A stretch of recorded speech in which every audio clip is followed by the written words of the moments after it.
So back to the question, how would you describe both the sort of medical terms or but also in human terms, what the condition that Mother Lear is experiencing in the film?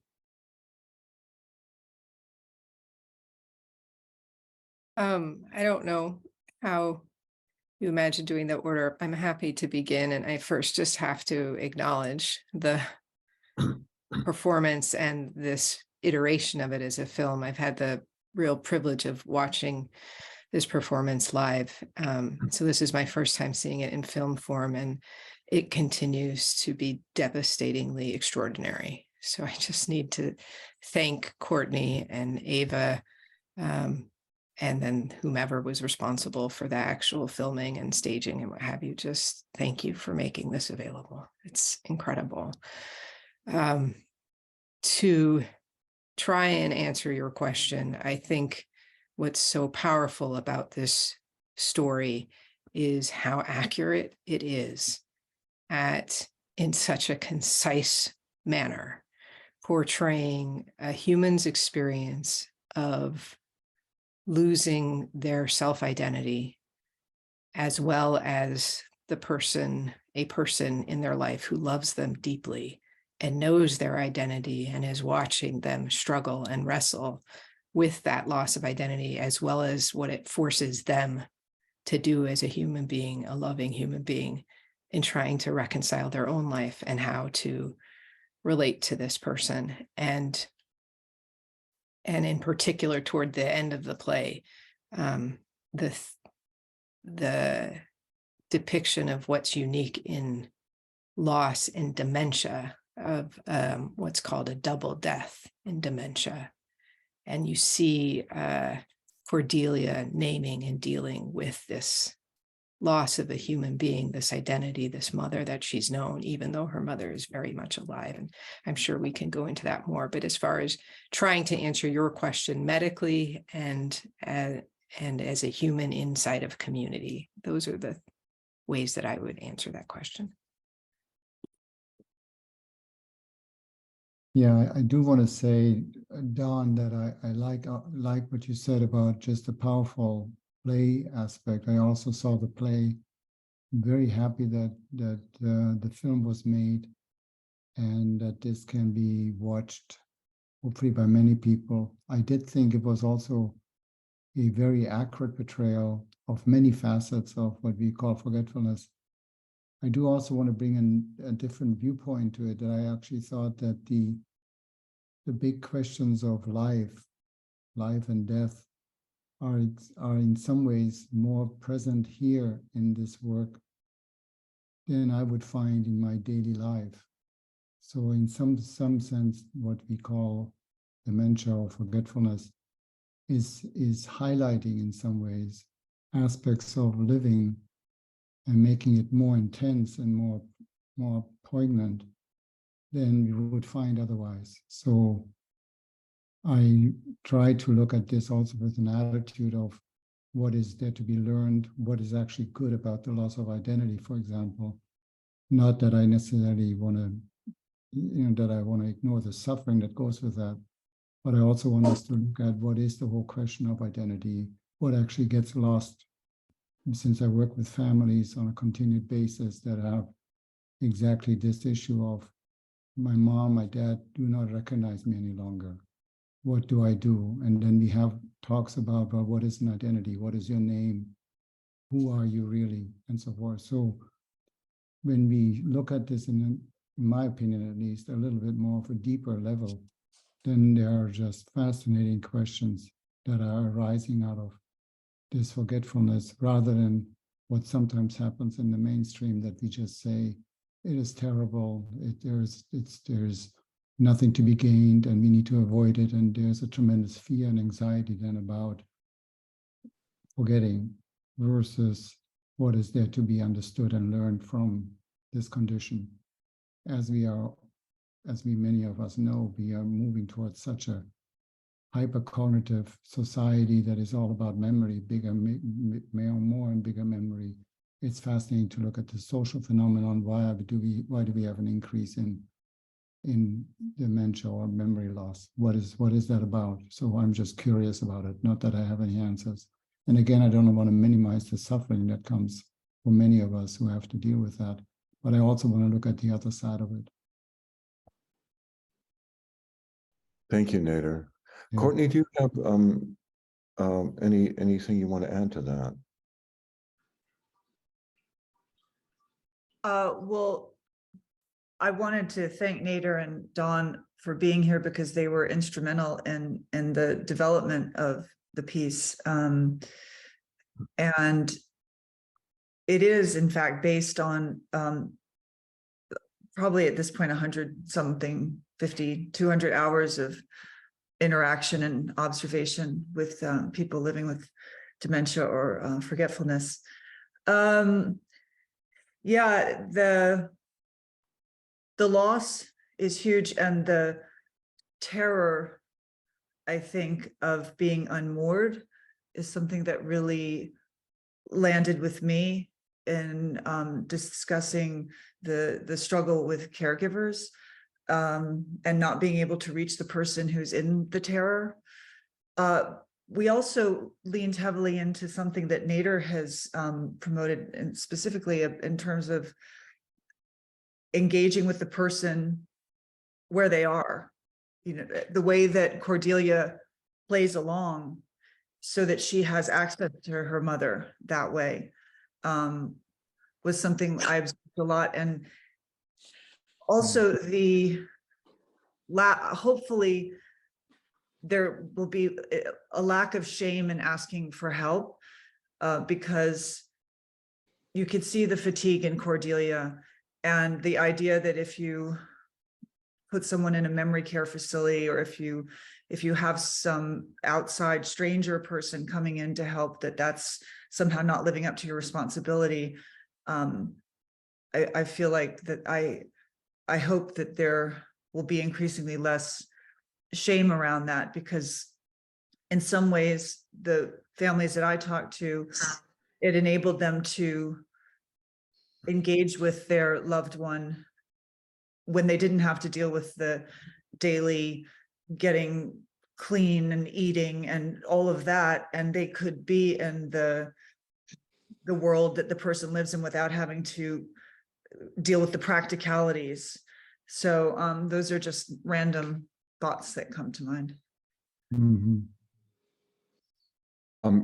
I would love you to talk among yourselves about all of these things, and don't just wait for me to prompt, but I would just pick up a couple of things. Just quickly, a personal one. Probably many people who are watching this who are going to see it have had their own relationship. Right here for mine. What's that? I'm sorry. Oh, okay. Have their own relationship with this thing, and I did with my father. And just quickly, I don't know if he actually suffered from what we would call dementia, but he was certainly delusional and lived in a world that was not the real one, insofar as it had any relationship to what was actually happening.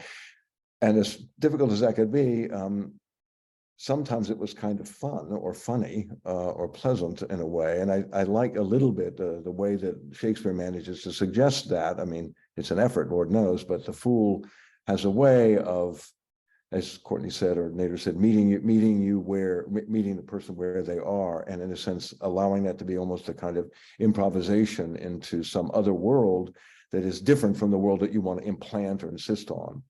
And I think the play, the film really did that. Mm-hmm. So the second question I'll ask, and then I will ask you all to talk among yourselves, unless we get other questions. In a sense, it's already been suggested by what you said.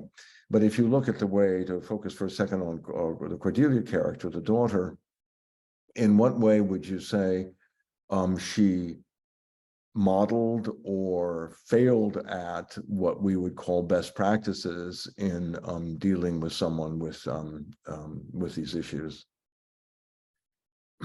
Well, again, I think the play does a brilliant job of demonstrating points in time of what might be considered best practices and opportunities to engage differently. And so imagining this as a training tool for people who are either going to be professional caregivers working in this space in the entire spectrum of caregiving, as well as for the non-professional, family member who's now in that role. And I've certainly encouraged people to see the play as a way to experience that, because there are such stark examples of it, brilliantly depicted, I think. So moments where Cordelia has an agenda. She needs to get her mother out of this building and into another area, right? She is trying to accomplish something. It doesn't go well. For a moment, it looks like it will. And using music, singing, dancing, things that we know tap into core memories, if you will, allow Lear to suddenly engage and come along. But it's in order to accomplish something. And the minute Lear changes her mind, literally, figuratively, then Cordelia is thwarted. And it's devastating to Cordelia. The frustration, the anger, the grief, all of it in a moment. In other instances, when she just gives in to it, as you said, just meets Lear exactly where she is and exactly wherever she pivots to, whether it's as fool or using the tool they've clearly developed in a relationship of choose a prophecy, right?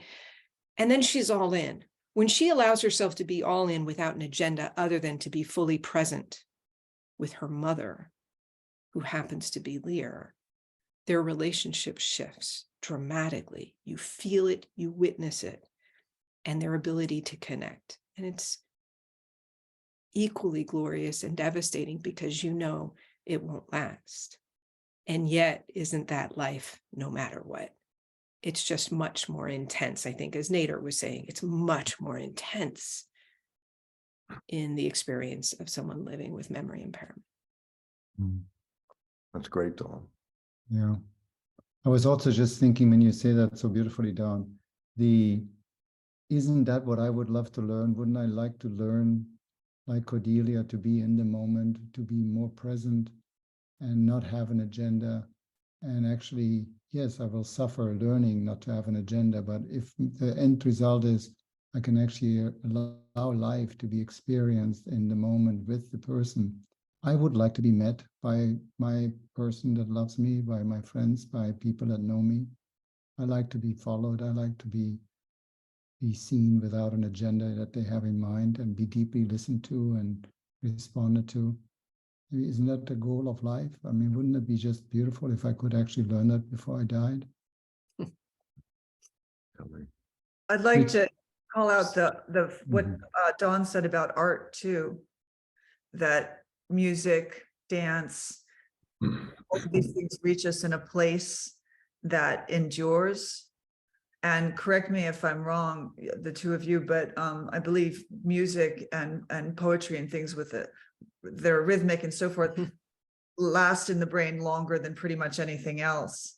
And that was something we observed. And of course, Shakespeare had already tapped into. So the multiple layers of art being a tool and a comfort and a way of connecting really spoke to us in this, and especially music. Yeah. Yeah, so I love how the play recognizes that and uses it appropriately so in the storytelling. That's authentic. The authenticity of this story is part of what's so startling and extraordinary about it. And there are other things as well, obviously the actors themselves, but even on the page and the direction is speaking to what we see, what we observe, and what we've experienced in being with people and families who are living with forms of memory impairment and dementia. And so recognizing, for reasons we have yet to be able to explain physiologically, music from someone's earlier phase of life stays. They could not speak a word for what seems like forever, that they will not be speaking again. And then suddenly this music from whenever in their past comes on and they're singing. This happens. It's incredible. I had a thought of what you were speaking about, the daughter again, and this question of identity, and Nader, picking up something you said, concur. It would be nice to not only be met, but meet people where they are and stop trying to make them over into whatever it is you think you want or your image of them and so forth. But what's intriguing is that, I mean, if I may put my own word on it, the if you will, the loss of identity of one person, in a sense, requires remarkable egolessness or adaptability or flexibility on the part of the ostensibly non-demented person.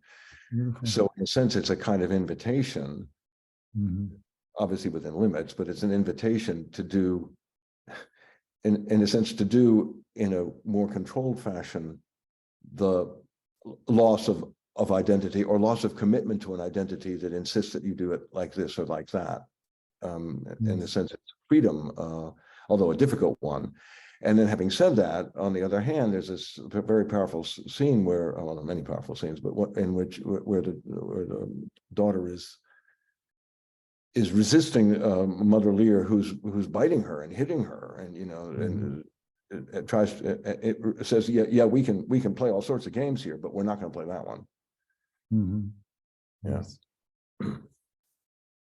I think what I'm hearing you point to, or at least what it reminds me of, Rush, is sure, there is an extraordinary invitation in certain scenarios, in a certain setting or context, where one could be liberated from identity and fully play, right? Cordelia can totally play with Mother Lear, her mom, as Mother Lear. She could jump into that entirely until you walked into the theater, right? That context changed. What's appropriate and allowable, the expectation of society, right? Her greatest fear of what will people think when they see this mess my mother's created? How do I get her into a facility? Will they even accept her? Do you know what it took to get you accepted? We're not even talking just financially, which is Herculean, but we're talking social, emotionally. And we now have to go put on a show, a different kind of show, to perform and prove that you can be here. And that level of stress, because the truth is, in our society, you don't have permission to behave freely. There's an extraordinary program I learned of, and I think it was taking place in Japan a few years ago. This was before the pandemic and maybe through the pandemic, where they explicitly were inviting people who are living with different forms of memory impairment and dementia to work in restaurants as the servers. And they would let the customers know, listen, here's what your server is living with. So do not expect them to remember your order. And whatever you get is what you get when they bring it back, right? And what that was doing was creating a new context, a new permission for society to interact in a way with people just exactly how they are, rather than how we need them to be. And if they can't be that way, then we got to put them away. And I dream of a society that can continue to be innovative and creative in that regard, to be agile, as you're saying, rather than expecting the family member to yet again create more flexibility, more energy, more money, more anything to make it possible for them to fit in the constraints of society, and instead have society adapt and innovate around what's so for human beings. Yeah. Have you all had any experience with the multi-generational living environments in other countries mostly? And what have you learned about that, about something close to what you were talking about, Dawn, in terms of making a community in which the person is who they are? Well, I want to defer to Nader first, because I suspect you might have direct experience in the work you're doing, as well as maybe where you've studied. Well, just the programs that we are running, for example, are with younger folks that are like students and learning their work with forgetfulness. So I find it very rich for them. The questions they ask, all these questions that Rush already spoke about in terms of identity, just even these questions of not taking it for granted that I am these various more ego-based ideas of my life, but rather there are other forms of communication, there are other forms of looking at what is important in life, other forms of connecting, relating, that is not cognitive, that is not about the what we say and what I remember, but much more actually in some ways when I forget, I am much more in the present. So I don't ask questions. I don't say, by the way, what did you do yesterday? Rather, that's a nice sweater you have on, right? So my statements are not questions that get me into my head, but the statements are about what is going on in the moment. So it's actually teaching the students in some ways to be much more here rather than being in the past or being in the future. So what we are trying to learn in some workshops, we are now learning in a memory care community, so to speak. So I find that really fascinating. And I have not heard of any students that were not really amazed by their work with it. So what you would think sometimes people might have an aversion to it, is actually turning out to be a real blessing for many of them. So those are my experiences. And just to maybe one more point, what I really am advocating for, what I think and that's what you're talking about, Don, too. We have curb cuts because we have people that are not able to maybe walk up the sidewalk so much. We have to thank that to people who can't see very well or who need a wheelchair. So society at large benefits from taking in what is often being considered a stigma or that we don't want to deal with. So I really agree with that. If we can, I forget a lot. So if we can actually integrate this in our society, maybe bigger signage or whatever, or maybe little barriers to the street so I don't walk into the street. So there's a lot of benefits that society could really gain from looking at forgetfulness in a different way, rather than that as this dreadful disease. But if we can highlight all the positive aspects of what we can learn from these folks, so to speak, I think it would be just a different attitude. And maybe just one last thing. To me, the attitudinal change is really important. Do I look at a person with dementia as a disease?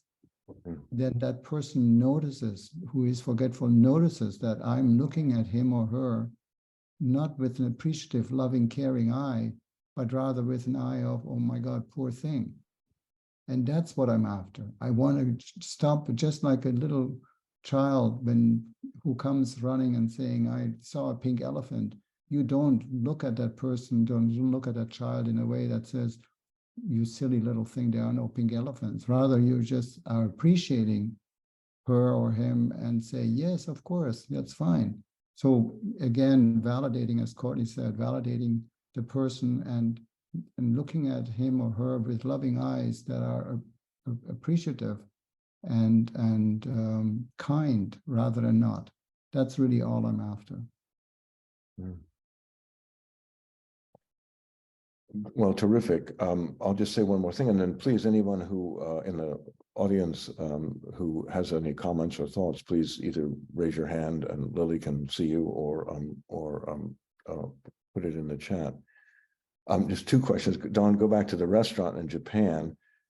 I would love to be flexible. I'm a vegetarian. I wonder what would happen if I got a steak. How did it work? Well, I wasn't there personally, but reading the articles about it, right? That I think it's speaking to what you're pointing to, Nader, of creating a more empathetic society, a more compassionate society. And so, you maybe wouldn't choose that restaurant if your goal for that meal was to be nourished in a very satisfying food-centric way.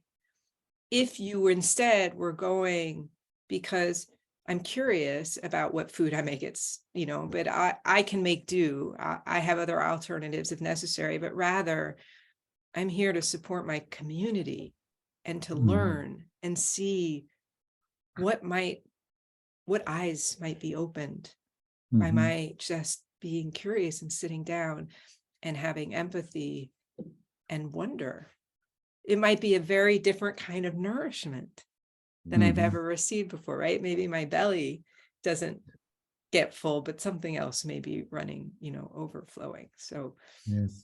so that certainly seems to have been what I've read about it, was that it was profound in the experience for everyone, right? And for the people who were serving, their experience of being part of community rather than shielded, protected, isolated from, Yes. but freedom, right? That is lost in so many ways. I think one of the profound things that happens as dementia evolves, depending on the nature of the dementia, is there is a period of transition where someone is aware that they are losing their identity. And you hear that in this play. You Yes. hear moments of that where Lear, let me not be mad, right? And that is one of the hardest periods of time for many Mhm. people. Yes. I often see that once someone has lost their ability to remember, life gets actually quite easy for them. It gets much Mhm. harder on the people around them. But the individual themselves living with that change in memory, once they don't have insight into it, life is easier. Yeah. So to be able to make life easier in that particularly hard point in time, when someone has enough awareness to know, I'm going to be one of the servers in the restaurant of forgetfulness, like I'm declaring I know what's happening, and that's scary. Mhm. And that tends to be a place of intense shame, as you were pointing to that, Courtney, in other areas where there's so much shame around dementia, particularly for family members, caregivers, but there is immense shame for people living with it. And it's the rare exception when you have someone in the public domain who comes forward to say, I'm living with dementia, because Mhm. everybody's watching and they're now letting everyone know, and you're going to watch this too, to some degree.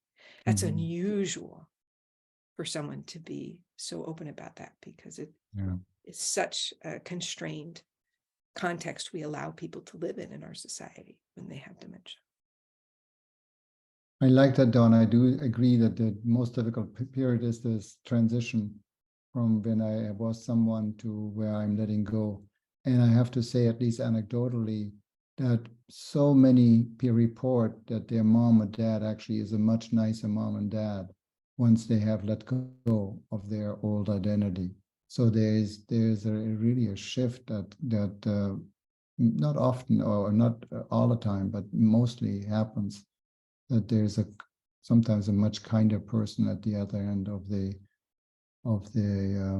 affliction.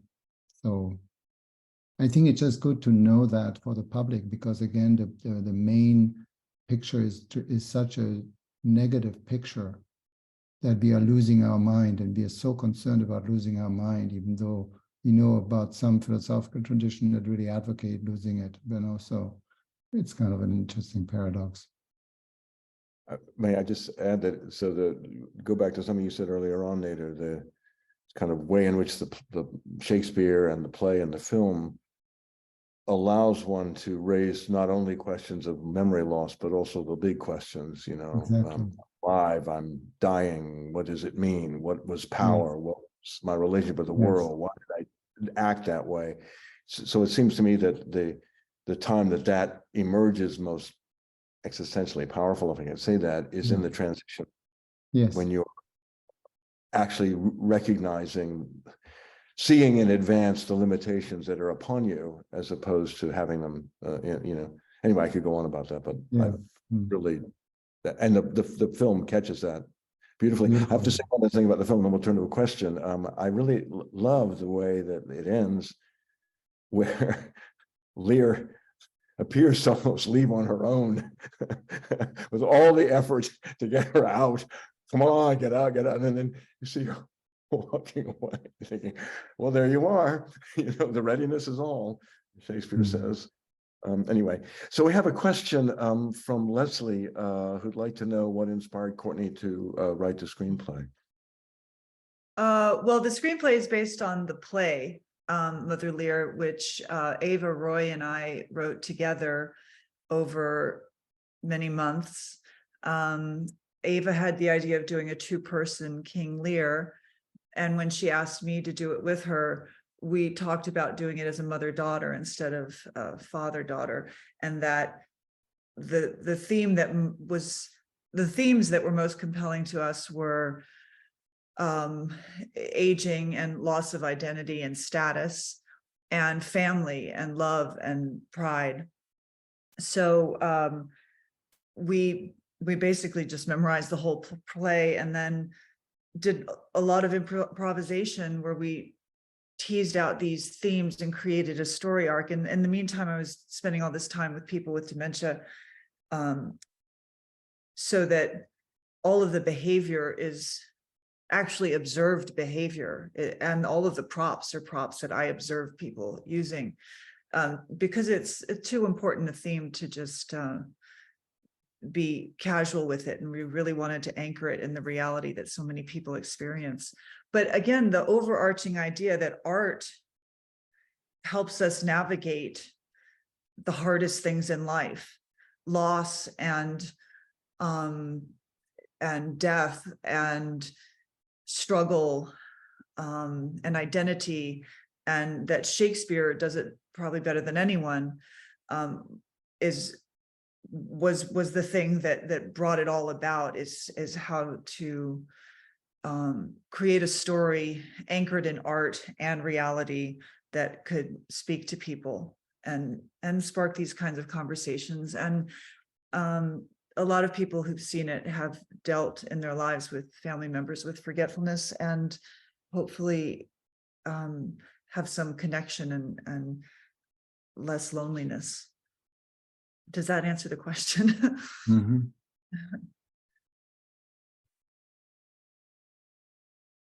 Earlier, Cal raised his hand. If you want to ask your question now, Cal, you can unmute yourself.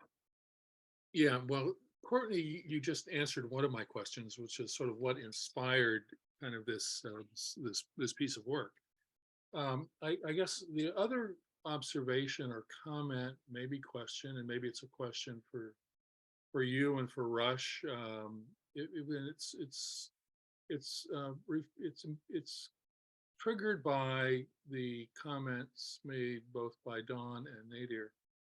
And I think Nader made the comment about how you see in his work, he sees kind of these behaviors, these situations in a more garden variety, everyday mundane sort of presentation. But here in this production, this performance, it's concentrated, it's intensified, it's brought into sharper focus. And Don, you made the comment, and I think Courtney, you may have touched on this as well, how the memories that seem to last, music, kind of the poetry, the art. And so I guess my comment, observation, asking for further maybe reflection on it, is, are we really seeing a kind of multi-layered reflection here on art at multiple layers? I mean, if we can see this both temporally and in sort of diachronically, kind of in the moment, in that we have the performance, the production, brilliantly performed. It intensifies the experience. We also have the vehicle of Lear, and then of course behind the vehicle of Lear we have Shakespeare and Lear. And I guess the other observation or question is around how, in this particular effort to do a two-person production of Lear, you've sort of zeroed in on something that speaks so powerfully to our time and this moment in time. And then I'm kind of projecting backward to the contextual issues with respect to Shakespeare. And of course, his time and the year of Lear, and and the fact that it was yet the restoration and the issues of the integrity of the kingdom were important, and so on. So anyway, there's a lot packed in there, so I'll just leave it for you to comment, guys. Someone Well, I'll start, Cal. Great opening, really, or opening up of the thing. One thing I would say, sort of in response, is that one of the delights of the play and then the film are the way in which, and the intelligence which the script was put together, I think, is the way that Cordelia primarily, or the Cordelia character primarily, but also Lear, not only say the lines that are written for them in the play, but also other lines that are relevant. And in a sense, it makes the kind of kaleidoscopic play itself get pulled into the two characters who speak relevant lines, lines relevant to the situation that aren't actually in the character in the play, which I think suggests that the kind of the way, not to mess with Shakespeare so much, but the way in which Shakespeare's plays contain a multitude of perspectives on a kind of similar issue of power, for example, or paternal power, or things like that. So there is a way in which the play itself seems to have multiple perspectives on the situation that the film and the play have made amalgamated into a cohesive intensification of the larger questions. So that's just a thought. Yeah, literally everything I say in the piece, other than A-, B+ in line 55, literally everything else is from King Lear, from multiple characters. That was kind of the rule we set up, that behavior had to be authentic and everything that I said had to be from Lear. And then Cordelia could speak modern English. And one of the ironies of the film is that we have done this play since 2017 in many, many locations, but never in a theater. We don't do it in a theater because part of the idea is that my character has gotten away from her keeper, and she has basically come to set up her death scene on her own terms, and her daughter finds her because this is the day she has to go to memory care. So it was really interesting to see it done in a theatrical space, because of course the idea is that she goes back to places where she feels some status, and in the film it's because she feels status in the theater because she taught there. She was a professor, and so it made perfect sense. But there's all this on these meta levels, and Shakespeare works so well because so much of what we say, or I say at least, is written in verse. And in the rhythmic quality of the lines, of course, helps the actor memorize them. But it also is what Don was saying about music, lyrics, poetry, things like that. It attaches to in the brain in a different way and stays longer. And it's so profound to me that this man who wrote so many, hundreds of years ago, that it works for any situation, any improvisation that we did. I could use language from Lear to communicate. And I think it celebrates our facility as human beings to use language. Also, of course, music and movement and all these things. But what an amazing gift that is to us, that we can manipulate language and use it in different contexts to reach each other. That's part of what the art part of it that really speaks to me as a word. I like your comment, and Courtney, you're in some ways saying a similar thing. There's the intensification, and I think that is going back to Nader's comment about kind of how the film or the production live, it intensifies what you see in your kind of everyday work, Nader. And to Don's point, I think that is where the conversation is thus far focused on what I would say is sort of the instrumental value of this in terms of learning about dementia, learning about caretaking, and some of the opportunities Don, you were saying, there are specific point to places in the film that you can draw on. It's again that intensification that kind of brings that into really, really sharp and clear focus. And it also is an intensification that kind of is more deeply embedded in memory. And so it has great value. And then of course I'll flip back to Rush and say, but if we look back to our friends, the classics, if we look at Euripides, for example, see that's really what the Greeks kind of were doing, Aeschylus, Sophocles, and Euripides, that intensification. Yeah. Yeah, I Go ahead. love the layers that you're seeing within the creation of this experience of Mother Lear, and that it's built on something from hundreds of years ago, both structure and text, and the themes within are utterly relevant. They're universally human. You need not be a king, right? You need not have an experience of royalty, of kingdoms, nothing. That is not what this is about. We all live in our own kingdom. We live in our own world, our own kingdom, our own fiefdoms, our own identity. And to be able to then distill that down to what then got created, as you said, focused and hyper contextualized by Ava and Courtney's creation of the play in this way, right? That taking the words that were written hundreds of years ago and then putting a spotlight on them in this particular way, in this particular context, and then doing it with such depth to highlight, when does that really work? And when does it break down? When I think about a scene where Cordelia is literally asking, what's my name, Mom? What's my name? Right? We know, for those of us who work in this field and with people living with memory impairment, that's not a question that's going to go very well for anybody.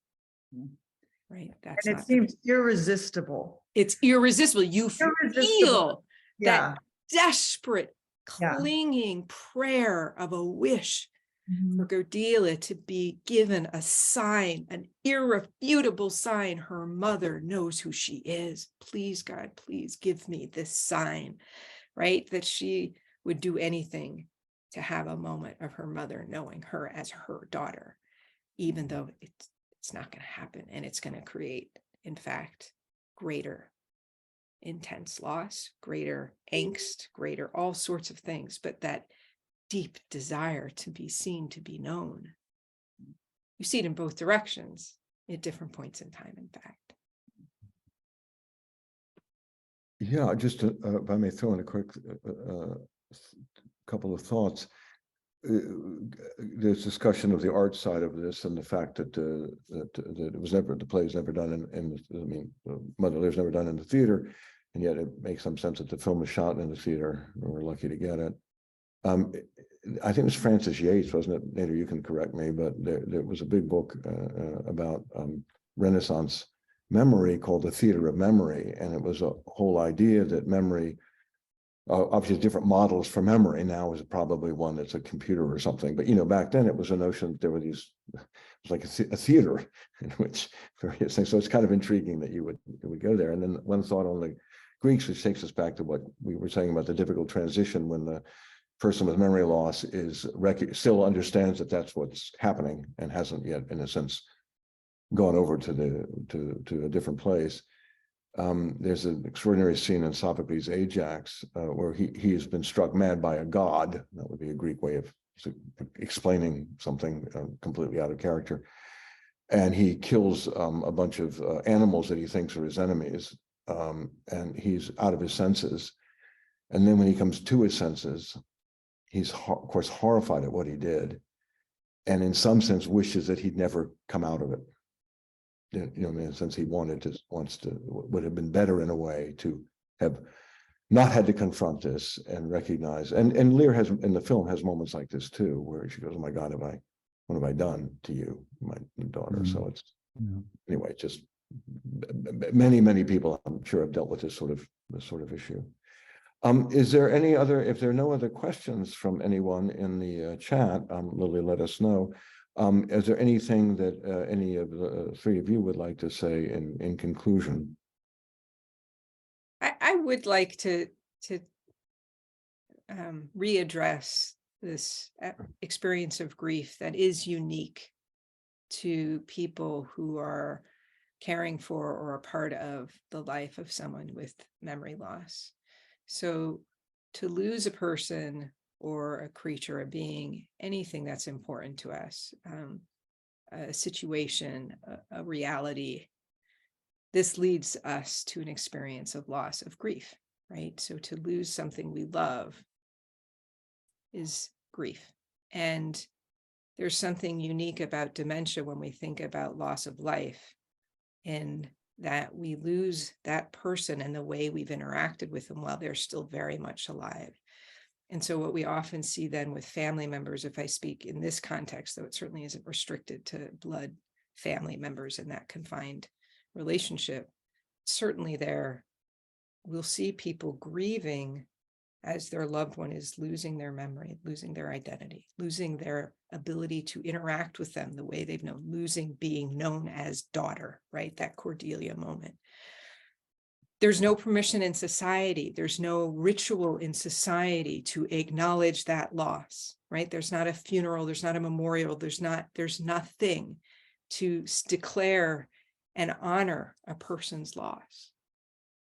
And yet by the time, because of the nature of how long a person lives with dementia, 10 years, that's a general number, but like for Alzheimer's disease, 10 years from diagnosis to death, 10 years of living with that loss, so that by the time a person actually dies, their body dies, you can appreciate someone like Cordelia dealing with life like that.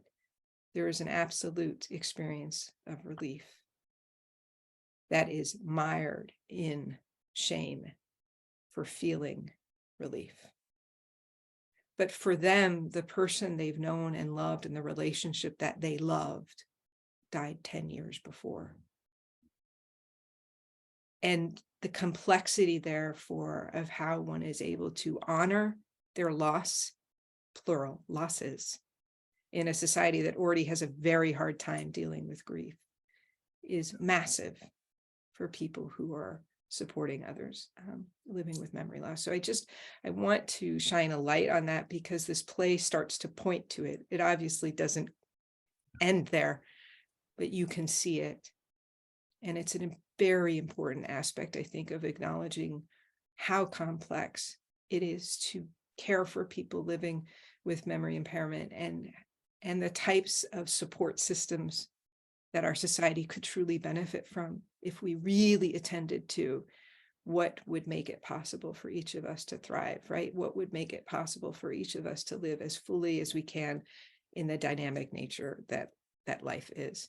And so what would it be like for someone like Cordelia, who is in the process of experiencing what's called anticipatory grief? She is losing her relationship with her mother. Again, that scene of what's mine, do you know who I am? Do you know who I am? That's anticipatory grief that's about to go away if it hasn't already. And then she's going to be living however long as someone not known. So that's what I want to say. Thank you.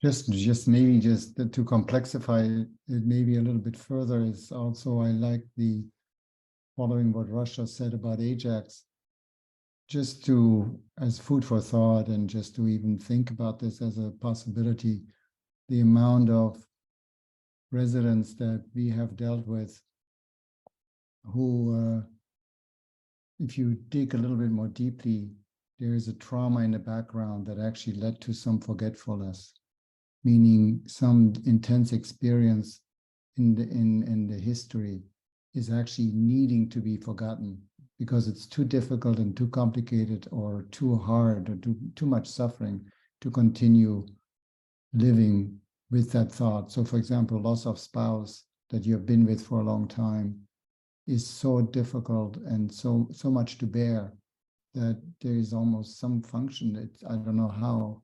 Obviously, you would know better, Don, but there seems to be something going on where the person enters into a state of memory impairment, as we call it here, or forgetfulness.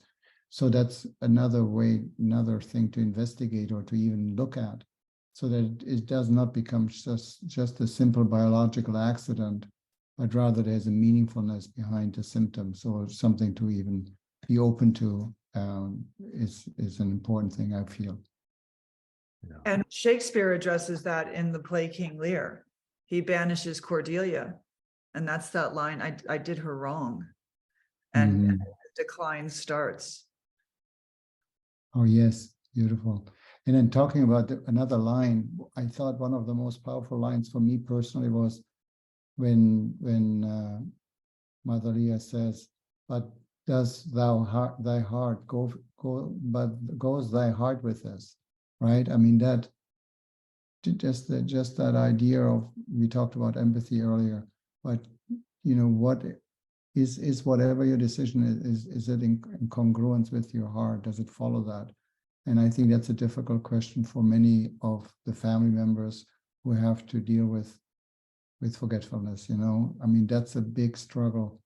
I mean, I don't want to put my mom into a memory care community, but what else can I do? My heart says no, but then, I mean, that struggle, I think, is just brilliantly done. Thank you. Well, let me echo Nader's thank you to the panel, and also for all of you for coming, and also again to Ava and Courtney and Peter Rocco, who was the editor of the film, for the extraordinary work they did on this. And we are just so happy that you all came and that we got to see it together and talk about it. There's still, it's all free. So if you have friends that you think would enjoy or profit from seeing the film, let them know.